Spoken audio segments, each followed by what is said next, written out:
look, the intent of this session, as sort of asked by the Consulting Club, was to do a few things. So one is really just to give you an overview about the wonderful world of consulting. So, what's the landscape of who the firms are? What are the different things they do?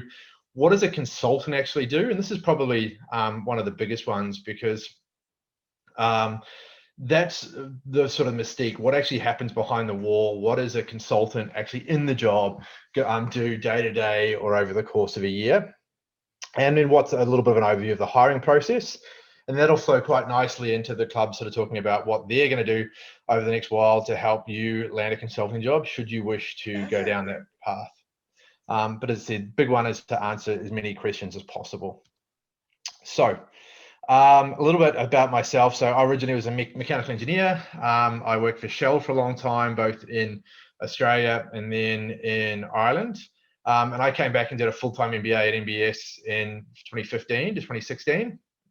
And it was only really during the MBA that I started to hear about consulting. If you'd asked me in before 2015, before I started doing the career sessions with John Gursky and that, what consulting was and what strategy or management consulting was, I'd have had absolutely no idea.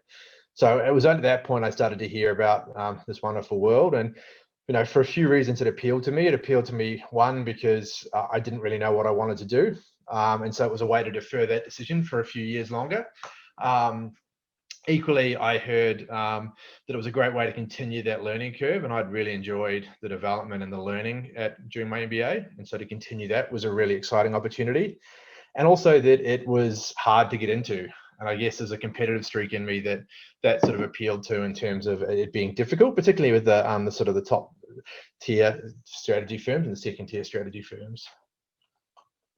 So on the back of that interest, I applied to all the culprits that we'll talk about in the next part of this presentation. Was lucky enough, and I will attribute a lot of it to luck, to get a couple of different offers from a few of the different firms, and decided that Bain was probably the best fit for me, just in terms of the experience I had during the interview process and around that. So joined there as a consultant in 2016. Last year I was promoted to senior manager, and which was quite cool. And then during COVID I decided to leave, and so I'm now in week 3 of back in a corporate job with Australia Post as the head of strategy across a couple of different divisions.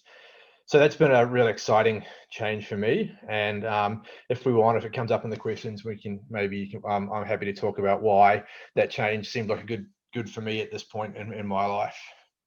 But probably enough about my background. So look, the whistle stop tour of what we're going to cover over the next, I don't know, maybe 20 minutes or so is, who are the firms, what does a consultant actually do, and what's the hiring process? So starting off with sort of the landscape of the market.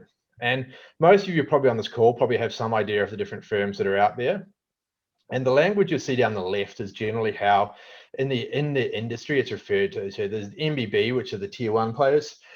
And tier 1, really, because of this, just the size and the amount that they charge, would be what fits in the definition of how it ends up there. You then have the tier 2 players, which some in their own rights fairly significant, like Partners in Performance is quite a significant firm in Australia, but still probably growing globally. Strategy and obviously got the pulling power of PwC behind them.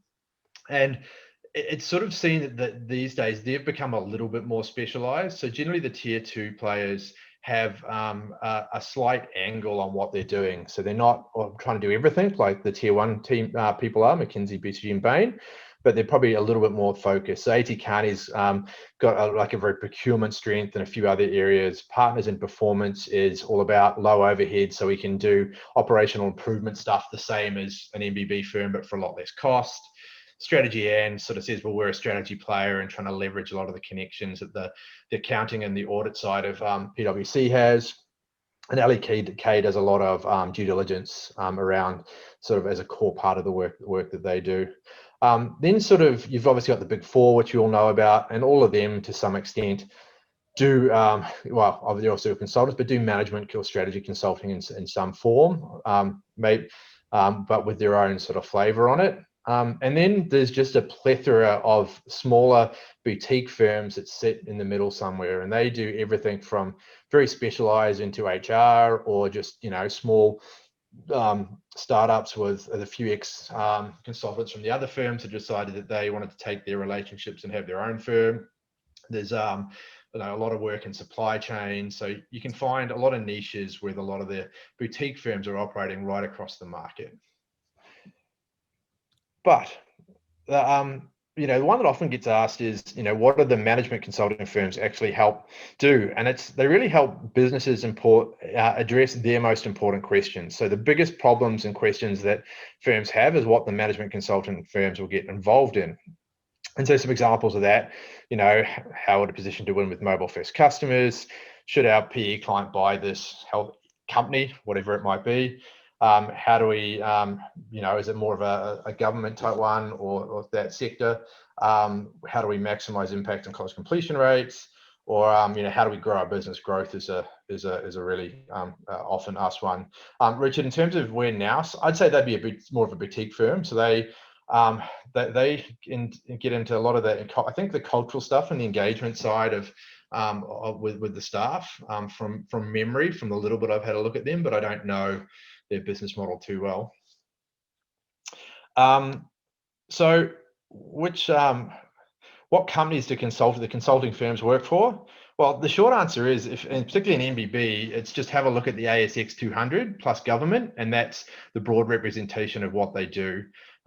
Same with the big four, and even to some extent the tier 2 guys within their own specialty will work for a broad range of companies within the ASX. And the boutique firms will then target specific areas based on whatever their specialty is. But, you know, from my time at Bain, I'd say there's some broad industry categories that Bain was not actually strong on all of these, but that we'd look at. And Bain was particularly strong in private equity. There's the industrials practice, energy and natural resources, particularly based out of Perth and Queensland. Obviously, manufacturing, retail. FS is a massive money spinner for the consultancies, for all of them, because the big banks have a punt load of money to spend. Healthcare is a bit an emerging one and a real strong growth area in terms of consulting services over the last while. And then government is one that someone like, you know, I have heard that something towards like 20% or 15% of BCG's revenue comes from the government side, and they tend to play a bit more in that space, and so do a few of the other firms in the big four and some of the boutique ones.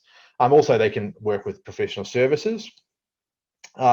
Types of work, and I've just listed the first things that came to mind when I was writing this out. So, you know, there's the classic helping set a corporate strategy, supporting a new CEO with setting his strategy, or just a complete strategy refresh, performance improvement right across the spectrum, big scale transformation or transformation of any sort, DDs, integrations, and then you can see down the list the types of projects. And how you might classify the types of projects, but the list is probably a lot longer than that.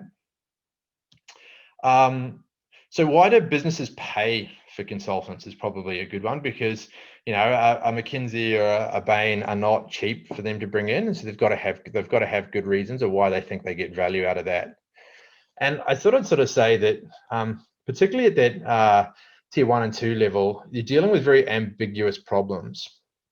And so a lot of what you get bought in is stuff that is very ambiguous in terms of not having a clear definition, and you've actually got to work with the client to define what the problem is before you can go about solving it. And so when businesses don't really have a great idea of what they need to do and how they can go about it, that's when consultants and management consultants can add a lot of value. But it's probably a little bit more than that. So the sort of the key reasons that I'd summarize around you know, when I've seen, or where consultants add value, is that link to that ambiguity. When the client doesn't know what problem they've got to solve, they just know they need to grow, or they know they need to do something. There's an urgency or scale of the issues facing them, and they need to, you know, make sure they get the answer right and respond really quickly. They need expertise they don't have. So if you think about the someone like McKinsey, you know, part of their approach is that, hey, we've solved this problem or something very similar in a market like yours, somewhere else in the world or in Australia. And so we know we've got a pretty good idea what the right things to look at are right off the bat. So you're buying that that expertise of solving this problem somewhere else already, so you can tap into that experience, and it's and in some ways it's like benchmarking against best practice, because McKinsey or any one of those other firms is likely to have solved that problem and come up in multiple different places before. It gives comfort to the execs and board, and the way you'd say this is, a CEO never got fired by hiring McKinsey. And so, if you've got something that's a hard decision to make, or that that it's really misaligned board on what needs to happen, and you think there's going to be a lot of need to have a lot of weight behind the answer, often having one of those firms with a really great name coming in and doing the work and being sort of underpinning the recommendations that come back to the board or the exec team can be incredibly valuable. And then there's one about just resources. So particularly across all of them, but particularly when you get into the big four, there's a little bit of a body shop aspect. We're doing a big project. We need a lot of PMs and analysts and people and with enough level of expertise to actually run this project. And we don't really want to go to the contractor pool. We want to bring it and have it all managed for us. So in terms of, that's just a real light overview of what sort of a view on what consulting firms do. But I think more to bring it to life might be to think about, like, what does a consultant actually do? So I thought I'd start with just talking about the pyramid structure of a firm. So you've probably all heard that they have a pyramid structure. And what does that mean? Well, it literally means that every layer gets bigger as you go down. So most of your resources are much less paid associates, and it's Bain terminology. It's called slightly different at different firms. But you have the undergrad hires at the bottom, which are super smart, super motivated, 2 big hours, able to take direction well, trained and working to a process, that are doing all the grunt work. You then have the consultants, and that's the area, the level you generally come in as an MBA hire, or at the level where I imagine most of you would be. And they're the sort of the middle management of the team. And then you have associate partners or senior managers who are running the particular cases, and the partners who are the owners of the firm and a lot of their deep expertise. But oh, I don't know what happened there. There we go, sorry. And so what does that actually mean for a case structure? Because it's really interesting to talk about how do we actually structure a case team. And so, and how does a consultant where you'd be coming in fit in with that? So you can see there, you generally have a partner that's directly responsible for that relationship and that case. And that's in Bain terms as an OVP. And they're the person that's on have a large portion of their time devoted to that client, particularly on big cases. You then have a couple of other partners that'll also be either expertise related or relationship based, that will sort of flit in and flit out and add value in a low touch sort of way. They might have 10 or 20% of their time devoted to that particular case.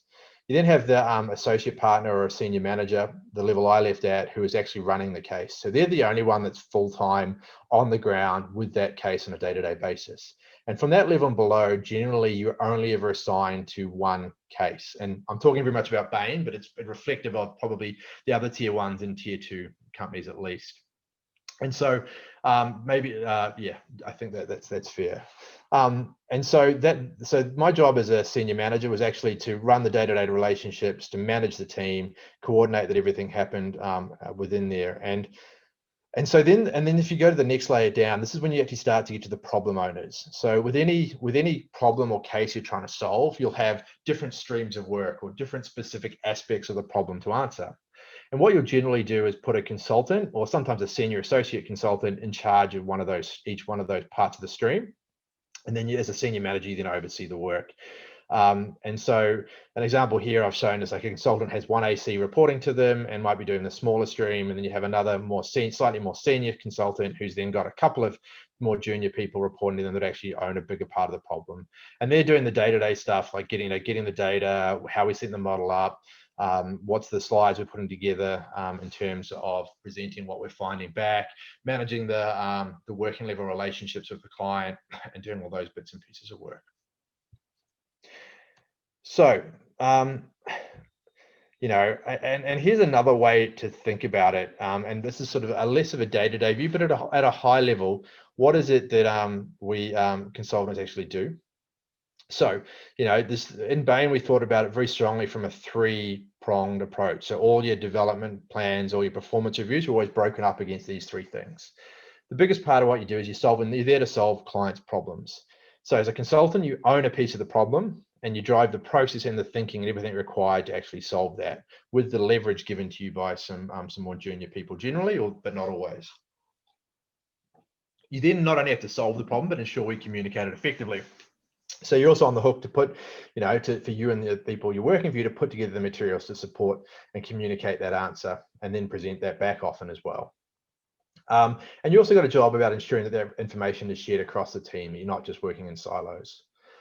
There's a real clear client responsibility. So you're going to work directly with a number of client maps and manage the relationships with them, get all the information and data, although often when it gets past the first couple of meetings, you might delegate that to your associates. And you coach and develop the clients. So you're actually, part of your job is to actually help your clients be better at the job. I mean, one of the things I always used to live by is the best presentation I could give was not to say anything at all, or even necessarily be in the meeting, but have the key client present back the work to the senior management team or the board or whoever it might be, and really nail it. And if that's the outcome, and they've done a great job, and they're recognised and rewarded internally for the work they've done and what the answer that's come back, then that's a great outcome for us. Likewise, you've got internal team responsibility, so manage the people below you, create leverage for the manager above. And so as a manager or a senior manager, the consultants I loved are the ones that really took ownership, that were thinking about the process, that were coordinating priorities, that were proactively communicating back to me and keeping me informed, and driving input when they needed it. And also make sure the team's healthy and ticking along nicely. So I put this together a while ago for something when I was at Bain, but I thought it was great to bring it out. So looking sort of through a year and then a week as a consultant when I was a consultant, so from a few years ago.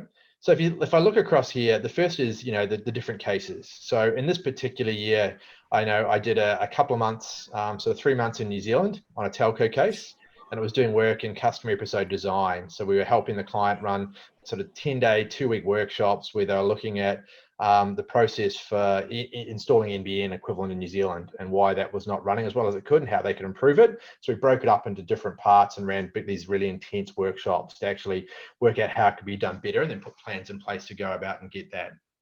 I then got sent to Kalgoorlie and did 2.5 months or so out in a gold mine in Kalgoorlie, which was horrific travel in terms of the week on, sort of over there for 4 days and then back.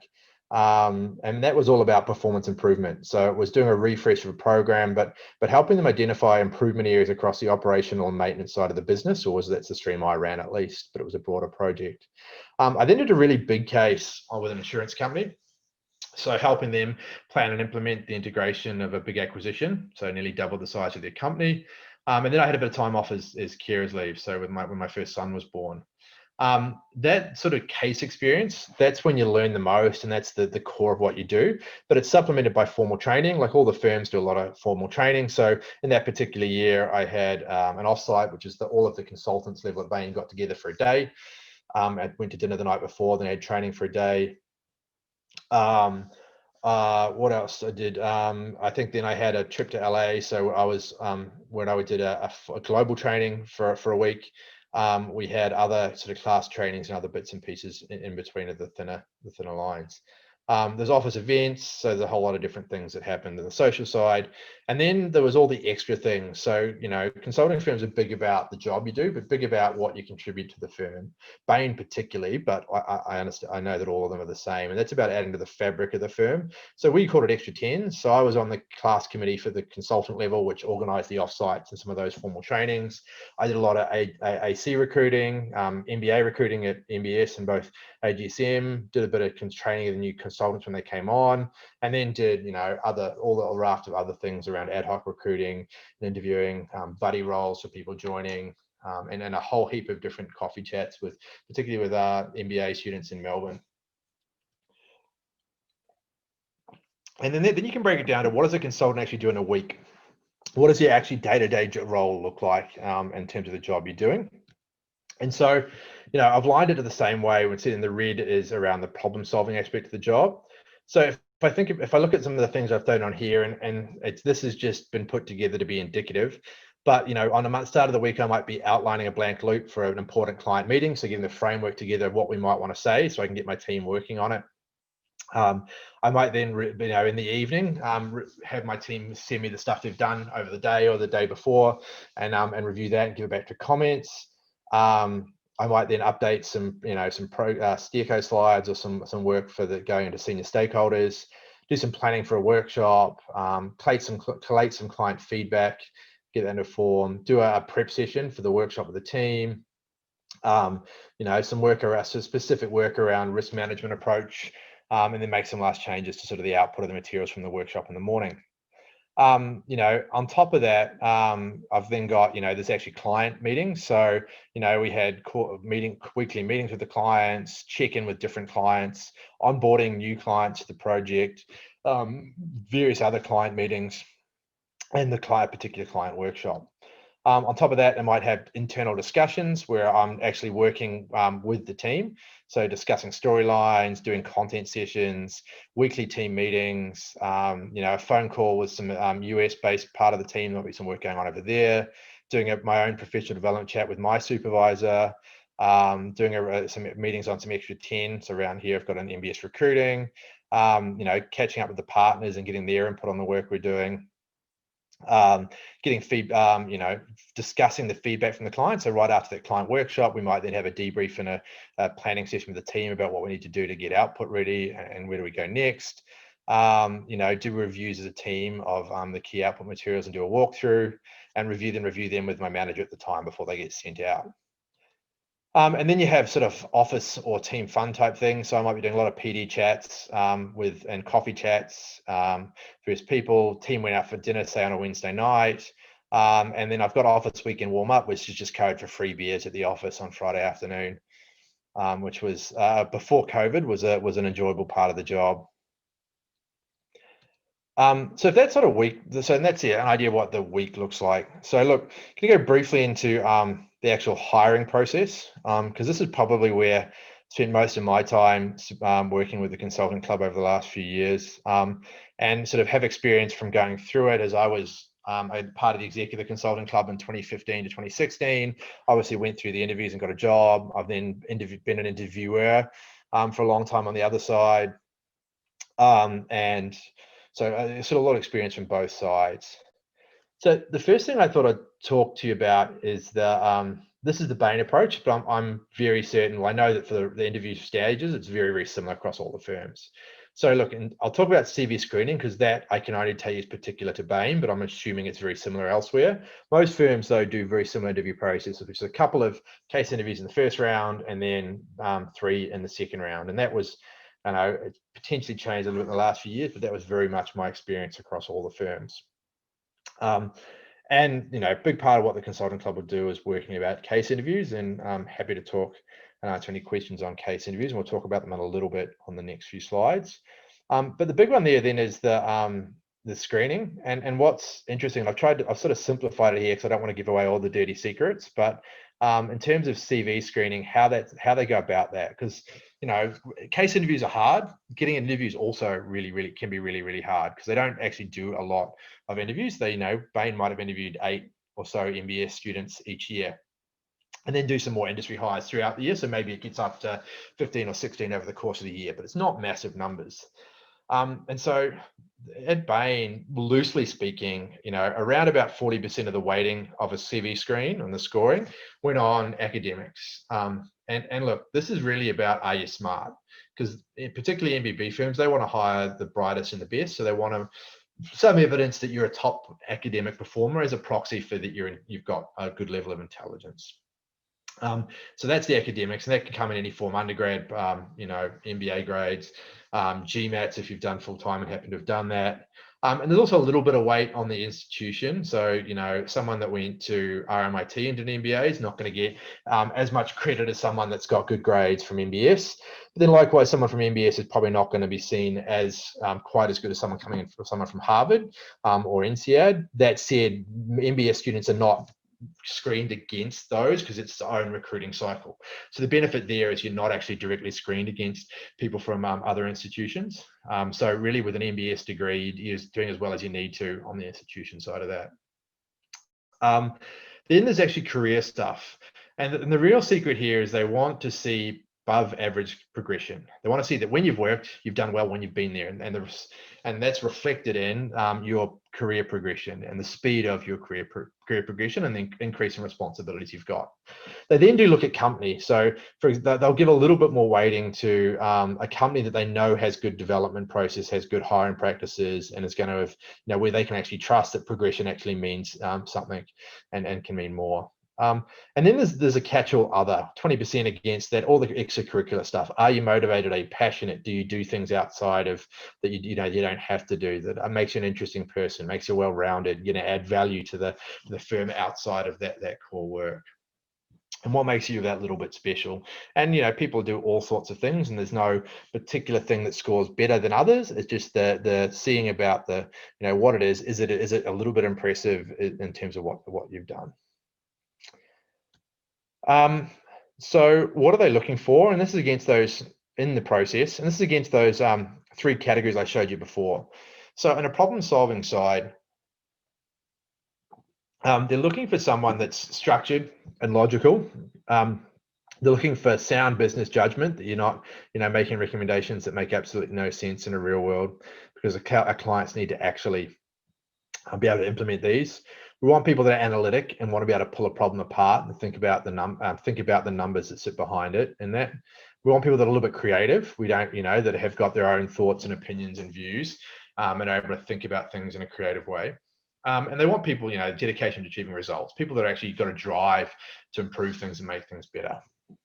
On a client side, like this is coming across here to come across, they want people that are passionate and driven, the things that you'd expect to see there. On a team side, they want people that are able to build rapport quickly as an important skill as a consultant. And obviously it's something you can actually start to pick up as an interviewer. They want people that are open to feedback, so take coaching well, because it's a job where you get a lot of coaching as part of the development process. And they want to see people that are genuinely interested in about that firm and not still got the wrong firm's name in the cover letter, or have not thought about specifically why Bain or McKinsey, or whichever one it is somewhere that they want to work as opposed to the other ones. But what this really means, and what it boils down to is, do I want this person on my team? And what I was thinking about when I was interviewing is, if this person gets a job and starts in a few weeks' time, and staffing come to me and say, hey, we want to place X person on your team, would I be happy with that? Would I be, yep, awesome, I'll take that person on my team, they'll be a good fit, they seem like they're going to add value, and so that's the real thing, I think, for me, about what's most important, what it all boils down to. And the other thing I just sort of added here is, you can get interviews where someone's okay and reasonable at everything, but you actually want something that you're going to bang that to actually prompt the interviewers to say, hey, look, they were pretty good at this, but man, they were really good at this, or I really love this, or they did this bit really well. And that gives you that little bit of that can be important. So that person's actually prepared to bang the table and say, hey, I think we should put this person through or give this person a job. The firms do broadly have different styles of interviews when you get there. Sort of BCG and McKinsey and Bain would more likely be known as interviewee-led. So the case is a bit less structured. It's a bit more of a relaxed approach to it. The interviewee needs to drive the direction the case is going to go a little bit more. McKinsey tends to be a bit more interviewer-led, and I know they, despite the spelling mistake in interviewer, they tend to have thought a lot more about being able to have a standardized process they can run out across different interviews and compare people. So the interviews tend to be a lot more structured in terms of what they're setting out to do. There's a real set pathway that they'll almost have a script that they'll semi have a script that they're trying to push you through and work through the case with you on.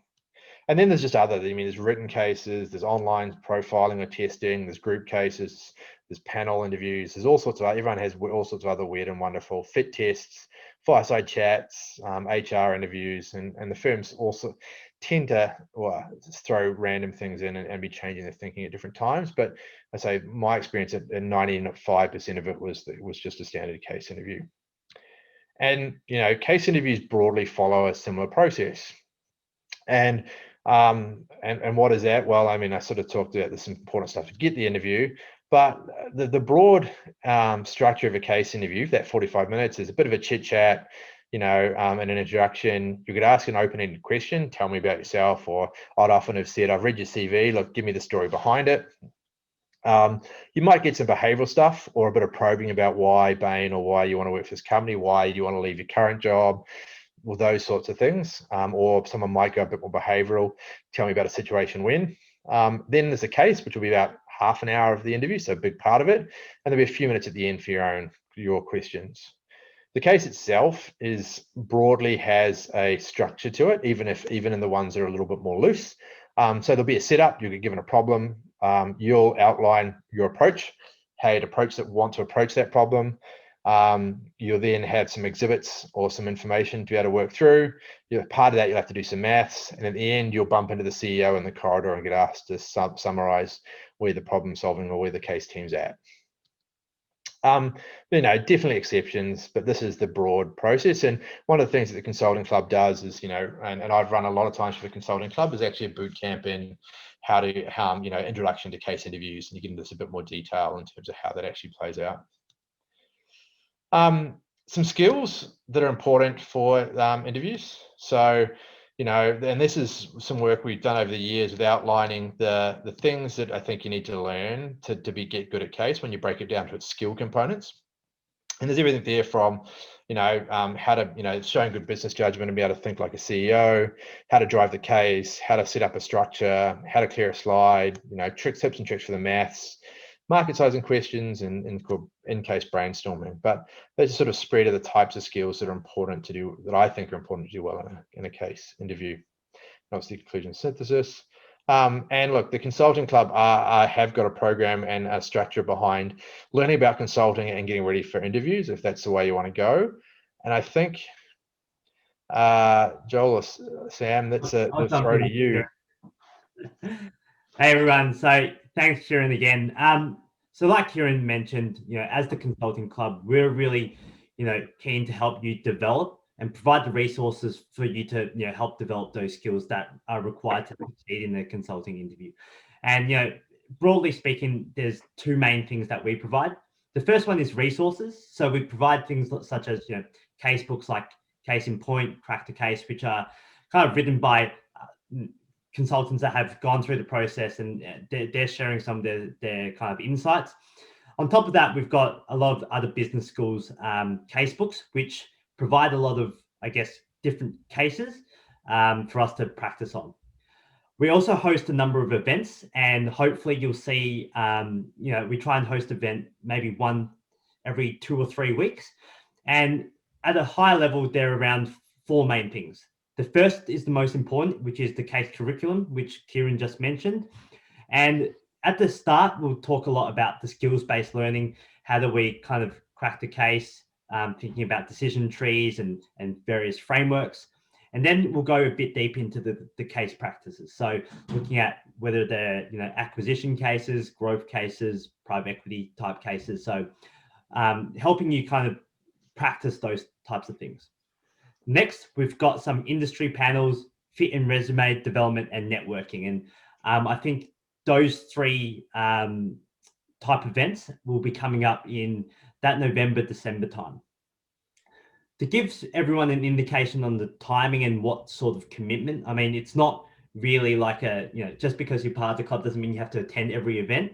It's really, how I kind of used the Consulting Club was I attended events that I thought I was a bit weaker in and wanted to kind of hear a bit more. And these events are hosted by people much like Kieran. Usually they're alum that are consultants or ex-consultants. So they've kind of gone through the process. They know what kind of best ideally looks like. And so they can, it's not as much as, the blind leading the blind. So it's really great. And it's a good chance to network with those types of consultants as well. And so, like I said, the commitment is normally it's a Saturday. It happens around 10 a.m. and it goes till the midday. Normally it's, we do a 1-hour session of that skill-based learning. And then the second hour will be, you go, pair up with someone from the club and you do some practice for about 45 minutes. You'll come back and we'll do a sort of a recap. what people found was really good, what people found was bad, and work on it. It's going to be a bit different this year because of the kind of the COVID environment. So it'd be great if we could practice in person, but a lot of the consulting firms right now are doing sort of web-based interviews anyway, so it's not actually bad to practice over Zoom and things like that. Going into late Feb and early March, we start kind of getting ready a bit more of, what does your resume look like, and look at, more weak areas for you to kind of identify and build on that. Historically, what's happened is that the consulting firms hire around, or they open up their application processes around that April, May.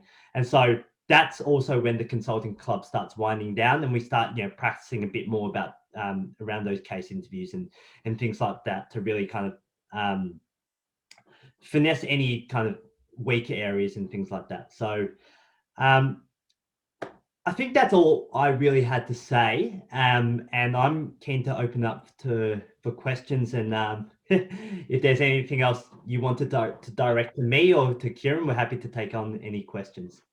Yeah, I might stop sharing. So I mean, look, I've just tried to give you a taste, right? And I think the more important thing here is, I'm sure there's lots of things on all your mind, lots of things that you want to know from what you little bit already, or the lot that already. So happy to spend 20 minutes, half an hour or so answering any and all questions about anything you want to know, really. Loosely focused on consulting, but you don't have to stay there if you've got other burning things you'd love to know. Happy to take them. I say unmute and ask a question, or throw it in the chat, or whatever. I think Andrew had a question. Just go for it, Andrew. Yeah, I did. So Kieran, I was sort of wondering, you mentioned that you had a son while you're working at Bain. Two sons. Two. Yeah. And yeah, I'm at probably a similar point of life where hopefully with the consulting career, where kids would be probably within a year or two of starting that. I'm wondering how you sort of went as a new dad in that time, and how were the firms able to help you sort of manage parenting and work at the same time? Yeah, good question. Like, so there's a few parts to an answer on that. Like, fundamentally, the firm, and I think firms have great support networks for parents. So Bain has an amazing parental leave policy, where it's 16 weeks, no matter which parent you are, taken over the first 18 months, fully paid, no bonus impacts or anything like that. So that's pretty awesome. And likewise, they're pretty good at keeping me Melbourne based, and that beyond that, and then there's opportunities around part-time models. So there's a lot of mothers that do 3 or 4 days a week and stuff like that. So there's a lot of really good programs in place to try and make that more achievable. That said, it's not easy. Like the 16 weeks off, or the 2 8-week blocks, that is awesome, and some of the stuff around that can be awesome. But the standard consulting case is still hard work, and so you need to be, work out in your life if you can make that work. So even when you're not traveling, you might be lucky and get a case that you have a lot of control over, so that you can get home for 5:30, 6 o'clock, and then log back in for a bit in the evening. But that's not always guaranteed. So I think what I found was some people manage to sort of have the support networks and the relationship, or whatever it is, outside of work, that they're able to make that work. Others throw a bit of money at it in terms of daycare and nannies and things like that.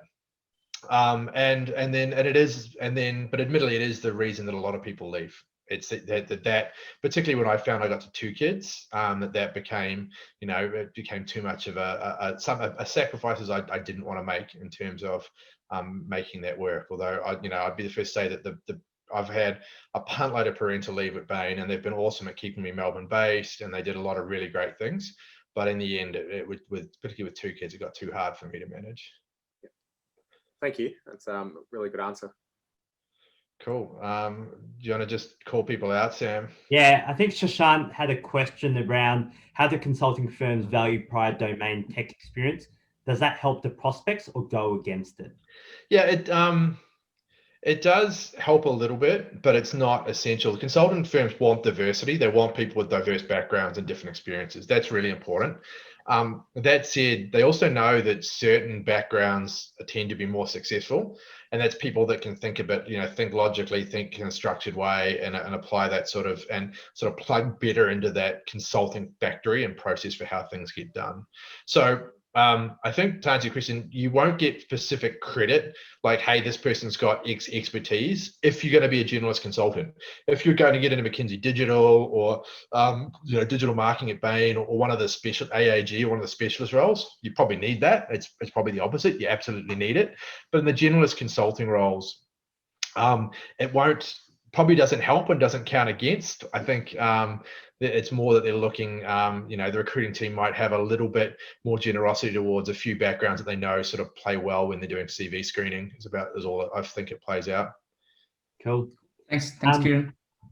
Paul? G'day, Kieran. Actually, my question follows on quite neatly from Prashant's.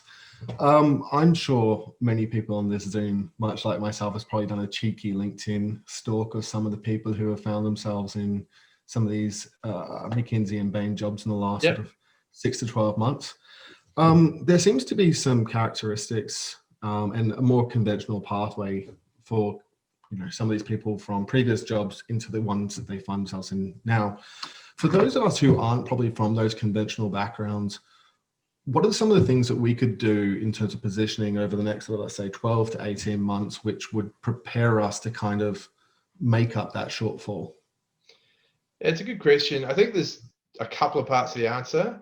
One is, you want to, maybe you have to index a little bit more on some aspects of the case prep, like demonstrating that structured and that logical thinking. Make sure your written maths is tight and stuff like that, because it's not, or you index a little bit more on some of that basic business commercial knowledge that you need to bring through in interviews, because it's not something that's been a core part of your background. And then I think, so that's one little bit, but that's going to come down to just your ability to nail a case when you get the opportunity. The second bit is you're going to have a little bit of a harder job to get through the screening, because, as I sort of pointed out, they do look for, they want diversity, but they also know that certain profiles or certain things are good indicators that someone's going to do well and through the interview process, and then once they get the job. So I was incredibly lucky.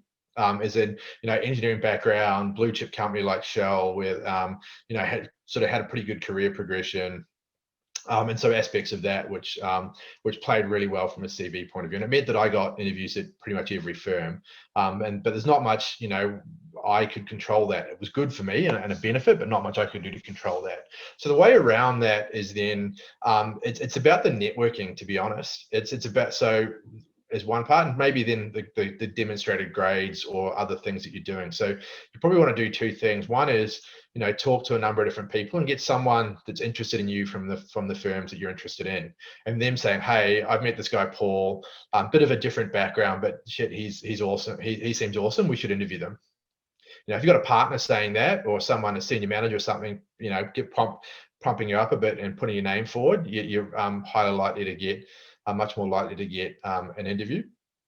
And then the other part might be just to think about, what are some of the things that make me, I'm not just a different background. I've also got some things that make me pretty special, and they can be very diverse things that, things you've achieved and whatever your career was before or personally in life. Just what's some things that are pretty special about me that I can make sure that come through, that sort of make people look at me and take a second look and say, hey, not the typical background, but geez, this is pretty impressive. We should have a chat with them and have a think about that. Thanks, Kieran. Cool. David? Thank you, Kieran. It's been very useful so far. I've got a question about the case interviews. During the case interviews, as a interviewer, how did you find it when the interviewee asks a lot of questions? Is that something you like or you don't prefer to have? Sort of, how would you mean sort of asking questions? I hate people that go fishing, but I can explain what that is. But it's around the case, as in to find out more information about what the case is about, details. Yeah, I don't love people that take the approach, and you might have seen it with some of the Victor Chen stuff, like, oh, this is what I got. Have you got any information on this? What about, have you got any information on this? Tell me about this. What about this? there's a few things I do want to see, and look, I won't go too deep because the club's going to run case boot camp stuff and get into more into that sort of stuff throughout the year. But at the start of the interview, if there's things you don't understand or a little bit more context that you want to get on a company or an industry or the case problem that you're being asked, example, private equity firm wants to assess whether they should do X. Cool. Well, great questions. Well, what constitutes success? What's their return hurdle and the duration of time they usually hold an investment for? Because that's a real, asking the question about what might constitute success. Other than that, I prefer people that take the tact of, if I was a consultant, this is what would I do? So rather than say, hey, have you got any information on the financials so I can work out like this? You go, well, look, if I was approaching this, I'd approach the problem this way. And the first thing I'd want to look at is get the broad level of the financials to understand if we've got a revenue problem or a cost problem. And I do that by grabbing the P&L and having a look at the trend over time and where that's heading, so I can work out which what area we have a problem in before I go deeper. Now, in essence, I've asked you if you've got any information on the financials, but I've done it in a little bit of a slight role play or a way that's a bit more natural in terms of you're actually a consultant doing the job. Cool. Faye? Thanks, Sam. Hi, Kieran. Thanks so much for the presentation. My question is more around what your process was around, how did you, from your experience, choose the firm that you ended up with, and if you could just talk us through what your due diligence process was. Yeah, sure. So look, I was lucky that case just clicked for me for some reason, and I'd love to say it was the fact the consulting club was awesome at the time and I did all sorts of the right work, but that's not going to be true. It was I did do a fair bit of work, and I had a really good core of people in the full-time class that I practiced with that I think helped. But also that I think luckily for me, case interviews and doing them was something that clicked for me. But so in terms of the process, I got an offer from Bain. So I got first round interviews with all of the tier 1 and tier 2 firms that I showed on the slide. And I was lucky enough to get the Bain interviews were up really early. So in the end of the first week, I think I did first round on Wednesday, final round on Friday, job offer Friday afternoon with Bain. And so I knew that I had a Bain offer, and so in that first week I did all the first round. So I knew I had a Bain offer at the end of the first week, and so I actually then said, okay, well I'm not going to take. I thought about it, and I generally had to think hard about it, but made the call that I wasn't going to take a Strategy or a Carney or that over the Bain offer. So pulled out of the second round interviews with those, and then went through with BCG and McKinsey and ended up with those 3 offers. The whole process is a series of touch points. And so you have, presentations on campus or not, you have coffee chats, you have, buddies through the process, you have the interviews themselves, they wine you and dine you afterwards, try and get you to sign on the dotted line, all that sort of stuff. So you have this whole series of touch points with each of the firms through the process.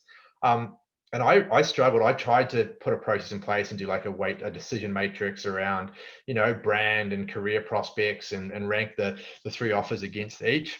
And in the end, I sort of felt like you couldn't. Like, there's actually no fundamental difference in terms of your career prospects leaving McKinsey, BCG, or Bain. They're all there or thereabouts.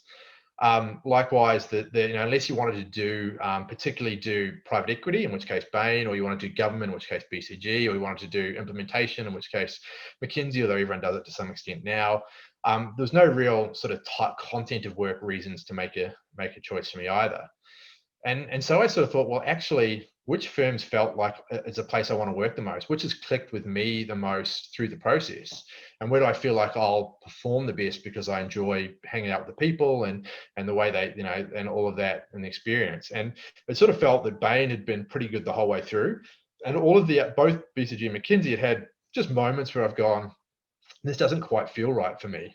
And so when I thought about it that way, it was actually really easy to make the call to go to Bain. That said, like, I had someone in my class who we were at dinner with McKinsey, and he would have cut his wrist and signed a contract in blood with McKinsey on the table if they'd put it in front of him. So look, it's really, there's a little bit of a personal preference in terms of what fits for you. But yeah, that's the way it worked for me. Richard? Oh yeah, thanks. Thanks, Kieran. Really, really interesting. One of the things I was wondering was about the networking side of it. I know there's a lot of talk across the school about, the value of networking, and I'm sure that's true. I'm just wondering if you could talk me through a little bit about how that plays out. Like I've reached out to a couple of people in some of the firms through connections, had a great chat. They've given me some great information. Do you then find, is there a real culture in the firm of people sort of keeping an eye out for those contacts and then like linking back to recruitment and sort of making those recommendations that you were talking about? Or, how does that work? So yes and no. I think it depends on what impression you've made, I'd say. And so what you want them is to walk away and go, okay, this person's someone I think we really potentially, from what I've seen, would want to hire. And so I might look out for them, or I might sort of put a word or drop a note across the recruiting team. In context, I would have done 20 or plus coffee chats with MBS students per year. And so, and also just a half hour, 45-minute coffee chat, generally you get the impression that you're a good person, seem like they got good motivations. It's sort of hard to convert that. What I sort of got to the point is you want to find one or two that you have pretty good connections with and you felt you've got a really good rapport. And then, you actually might want to say, hey, look, a bit closer to the time, is it okay if I reach out and get you to give me a hand with case interview? Maybe give me, help me do a practice case interview or something like that. Because if you do that with them and you go reasonably well and sort of they see potential in you in that practice, then they're likely to sort of put you forward or be a lot more confident in you.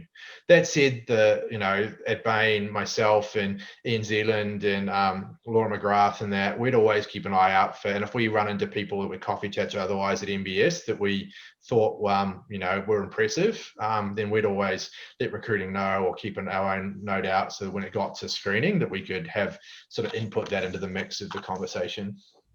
Right. And would you do anything if you were submitting an application to mention that you sort of had these discussions, chats, or? A lot of people do. They sort of, through conversations with Kieran White, I thought I heard that Bain does X, Y, and Z and that sort of stuff. I don't know if that particularly helps, but it can't hurt because they might flag the recruiter to have a chat with that particular person if you think they're going to put a good word in there. So I don't think it hurts. I think you'd probably be lucky if it helped, but it might. There's more chance of it helping than hurting. Yeah. Cool. So just one other quick one. In terms of the exit options, like obviously you mentioned that was a consideration for you. How did you find that in the end? And obviously your journey over to Australia Post seems like you've got a great role there. Yeah, I mean, it's part of the value prop, right? Like the firms know that people come in and only a small number are going to make it through to partner. And a big part of the value proposition, a way to get great people in, is to give them great exit options. And Bain has an internal career consultant that will actually help coach you through the process and connect you with recruiters. And they're like, they fall over themselves to look after you when you're exiting as well and stuff like that. So it's really is a positive thing, not seen as a negative, which is really cool. And think about it from their point of view. We're seeding people that are going to be promoters for our firm and maybe even employers of our firm in the future, right? So it makes sense. But in terms of the process, like you find as a tier 1 or tier 2, or if you're a consultant with a good LinkedIn profile, you'll get a fair number of recruiters reaching out to you throughout your career once you get a little bit of experience. And if you start looking, you can look at sort of Morgan McKinley's. There's the Oak Tree guys in Sydney that do all Australia, though. There's a consulting 325 or 365, I think it's 325. Look at the jobs that they put up, and they're always asking for MBB or other top, tier 1 or tier 2 or other consulting experience for X role as senior strategy manager here or whatever here. So there's a real industry of strategy-based jobs or other jobs that are looking for consultants coming out. And the benefit there is, a lot of those jobs pay as well as you did at consulting, but or more. often more, and have significantly less hours, and some of the aspects that make that are different about the jobs, the long-term relationships, fully owning the problem, and that sort of stuff. So the prospects are really good. And the other thing that they're good is you get flexibility. Like I had to make, my first call was, do I want to go financial services or do I want to go non-financial services? And I'd done a bit of FS consulting, and I sort of thought I didn't want to go that way. And then it was really, I didn't feel like almost any company that I'd applied was outside the opportunity set for who I could have got a strategy job with, at least. So it does open a lot of doors because what they're hiring is less they do want a bit of specific expertise and the type of problem that you're solving, but they're hiring because you get trained as a generalist. You can get dropped into any team to solve any problem. People are looking to hire that skill set more so than specific. This person knows the ins and outs of SAP, or they knows this particular digital marketing or whatever that might be, inside or out. Like if you have a bit of the particular experience, but they're generally hiring because they know that you're smart. They know that if you've got a job at one of those firms, you've got something about you, that you've been trained, that you're going to come in and add value to their team straight away. Thanks very much. Robert? Yeah, I guess it actually links to that last question as well. So you spend the 3 years at Bain. I guess, what did you find was the most important skills or tools that you actually learned from that time that have helped you now, or you think will help you going forward? So I just started out 4.5 years at Bain. That's often felt more like 10, or like 10 years worth of accumulated experience in that time. There's two things, I reckon. One, it's the problem-solving process.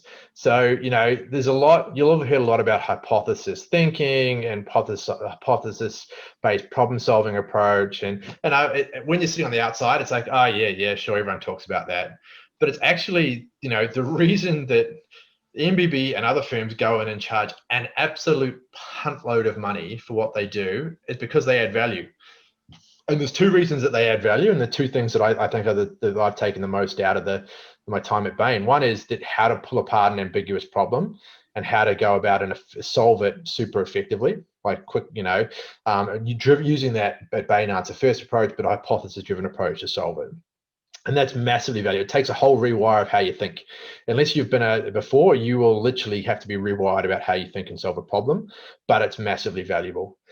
The second thing is then ability to communicate the answers to that problem. So the amount of time and investment in, and it's whether it's making good slides, having a great narrative through a set of materials. So more about making a good set of materials and presenting that effectively. So am I telling a good story? Am I making the right points? Is it, all of that stuff, that be able to communicate it, and sell. Sell's probably the wrong word, but convince or get the key stakeholders through the materials, through the way you're presenting it, through the pre-wiring that you're doing, and all of those things about actually, convincing the people, that your audience, of what you're saying as well. So those are two skills I don't think I got. I'm not saying I didn't get training at Shell. I was 10 years at Shell and they did some great training, but it was all how to be a better project manager, how to do, there's some leadership stuff or things like that. But it felt like, the training was not about how to manage teams or communicate super effectively or solve problems. Although, RCA and stuff, I suppose, is a form of problem solving, but, night and day out of a company like that into what I learned at Bain. Well, thanks, Kieran. Got two more questions, and I know we're past 8. If you don't mind, just hang around. Sure. I've got a beer, so I'm good. Jacob. Thanks, Sam, and hi, Kieran. Thanks so much for taking the time tonight. No worries. I'm currently working at one of the big 4 in implementation, and so I wanted to ask about. Obviously, McKinsey sort of has their implementation business now. I'm not sure if Bain has a specific implementation business. Is that a vastly different track in terms of getting into implementation work rather than just generalist work? And once you're in the door, is it treated very differently? Is it sort of 2 different units, and maybe whether or not the training and the learning differs greatly once you're in? So yeah, look, McKinsey have them quite separate because they have quite a structured model around implementation and RTS, and they hire differently. They look for different background, look for different experience sets, and that. Bain doesn't. Bain's a generalist model, and Bain does do a lot of big, does do large scale transformations. In fact, the first year or so of my time at Bain was on Bain's equivalent of implementation. But that's just seen from a general pool. So, I could have done pure strategy, or I could have ended up doing implementation. And I did a lot of integration work as well, which is kind of similar in terms of PMI as opposed to PMO. So at Bain, and I think, and I probably at BCU, but I didn't know, it's generalist pool. It's about, what the cases are there when you get there, and that. So equally, they don't look to hire specific implementation skill set. So they're looking for people who are going to be good generalists, and then you might end up doing our Bain equivalent implementation, or you might not. As opposed to McKinsey, who do a lot more. It's a specific track. Their generalists can do implementation, but they don't put the implementation people generally into generalist, from what I understand. But that may have changed. That was probably a while ago. I was told that.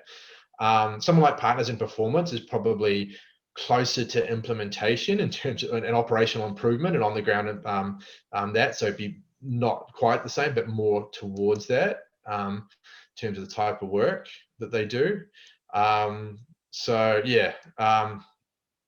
I think McKinsey are the ones I know of that hire in separate tracks and would treat people differently once you're on the inside, although who knows how BCG are running theirs at the moment, or what the other firms are doing.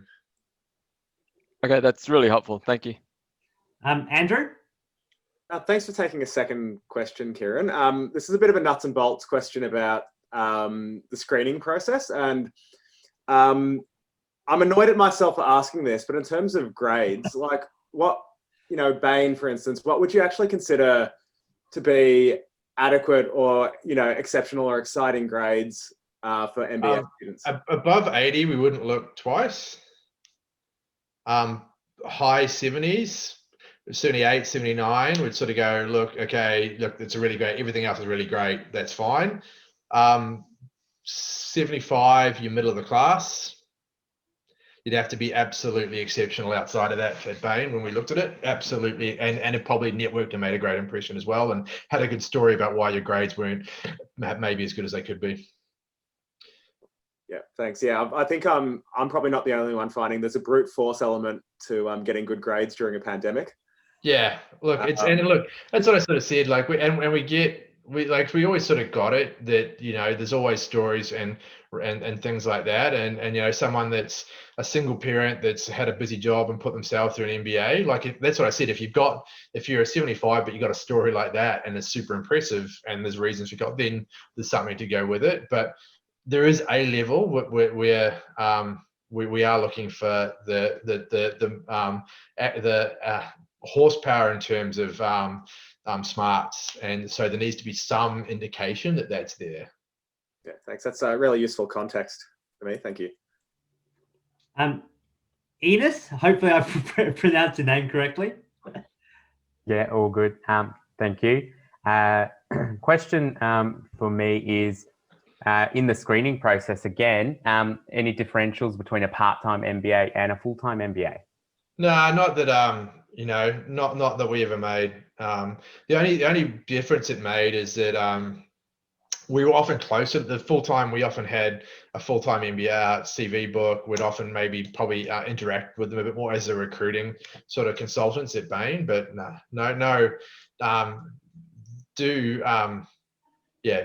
real differentials that would make any difference in terms of the process. Just I think up until recently, it was probably that we was a bit more familiar with the full-time, but not that really made much of a difference either.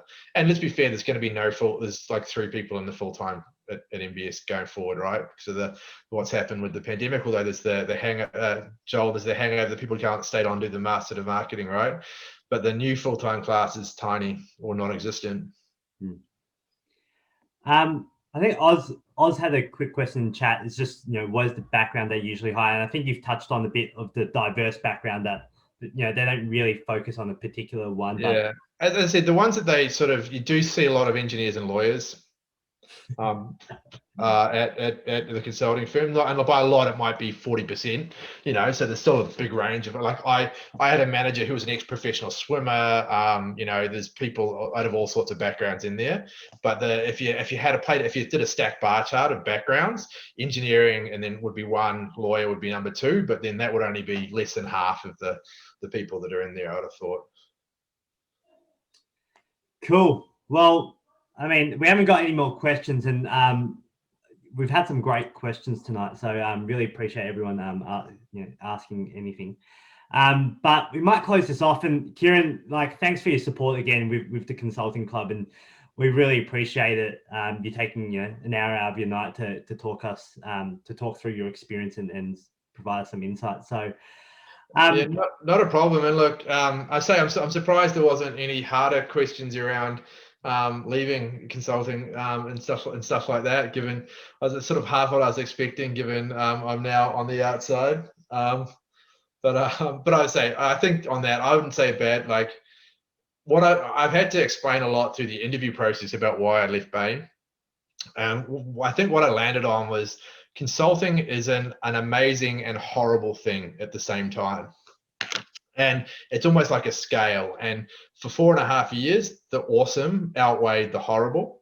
And then then for a number of reasons, a whole raft of reasons that I could say, I think that the scales tipped enough that I felt like I wasn't doing the best job at Bain and I wasn't doing the best job at home, with 2 kids, with the pandemic, with a raft of things, and 4.5 years of putting the yards in. That's sort of probably the way I've explained it. Would I do it again? Yeah, 100% do it again. In terms of the experience, in terms of what I've learned, in terms of the skills I've built, the learn I've got, and the opportunities I've got. Into a relatively senior role at Australia Post in the strategy team. Could I have got there in 4 years or 4 years, 4.5 years post 4.5 years post MBA had I not gone into consulting? No way. So the opportunities in terms of diversity of industries I could have got into, and the level at which I could have got into would definitely not have been there. And also the experiences I've had, what I've learned, flying to training course in LA and training course in Miami, training course in where else did I go that was exciting? Cape Cod, going to LA and then flying to Vegas for the night. All sorts of cool stuff like that. The types of problems, I spent a year last year on a case, and my 2 main client maps were the CFO and the Chief Transformation Officer for a $4 billion Australian company. And they were my client maps that I would chat to weekly, and they saw, and be able to be seen as an advisor to people at that sort of level that's not something I'd have got anywhere near had I not got into consulting. So it's a whole heap of awesome. It's just also kind of hard work, and it's about where that balance is.